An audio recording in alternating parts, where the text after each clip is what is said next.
এত কাছ থেকে যে মায়ের শয়ন হওয়া দেখব সেটা আমি কোনোদিন ভাবতেও পারিনি। দিনটি ছিল শনিবার, আর আমি তার আগের দিনই বাবার বাড়ি চলে গেছিলাম। শনিবারের দিন সকালবেলা থেকেই তোড়জোড় শুরু। আমাদের বাড়ির ভেতরে যে বাড়িটা আছে সেই বাড়িটাই ছিল মায়ের পুজো। এখানে মা সারা বছরই বিরাজমান, শুধু বছর বছর মাকে পরিবর্তন করা হয়। প্রত্যেক অমাবস্যায় মায়ের পুজো হয়, আর সেই সময় মা কিন্তু নিজে শয়ন হয়।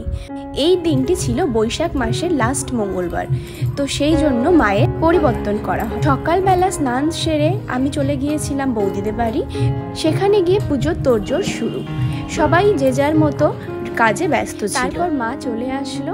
দেখো কতটা সুন্দর লাগছে না? আমি কিন্তু মন ভরে মাকে দেখছিলাম যে এত সুন্দর লাগছে দেখতে। তারপর আমিও বাড়ি এসে রেডি হয়ে নিলাম, কারণ পুরোহিত মশাই সেই সকালে এসেছে। আর আমি যাওয়ার আগে টফির সাথে একটু কথা বলে নিলাম। মায়ের কাছে একটা জিনিস চেয়েছিলাম আমি, আর মা আমাকে দুহাত ভরে সেটা দিয়েছে। ওই জন্যই আমি উপোস ছিলাম। আমি কিন্তু এই ফার্স্ট টাইম পুজো করছি না, আমি এর আগেও অনেকবার এখানে পুজো করেছি। আর এই যে দেখো কতটা সুন্দর লাগছে। আর আমি যেতে না যেতেই পুরোহিত মশাই বসে পড়েছিল পুজোতে।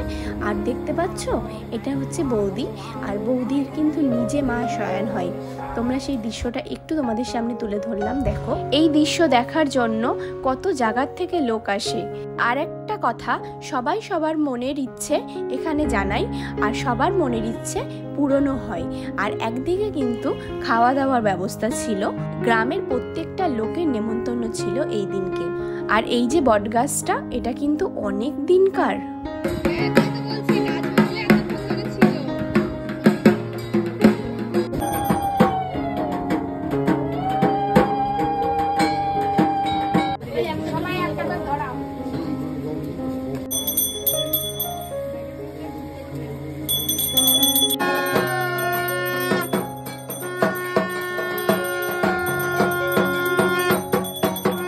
তারপর আমাদের পুজো শেষ, এখন আমাদের প্রসাদ বিতরণের পালা। তো সবাই প্রসাদ নিতে এসেছিল, আর সঙ্গে ছিল খাওয়া দাওয়া। আমরা পুজোর পরে সবাই মিলে মায়ের প্রসাদ গ্রহণ করার পর অন্ন গ্রহণ করেছিলাম।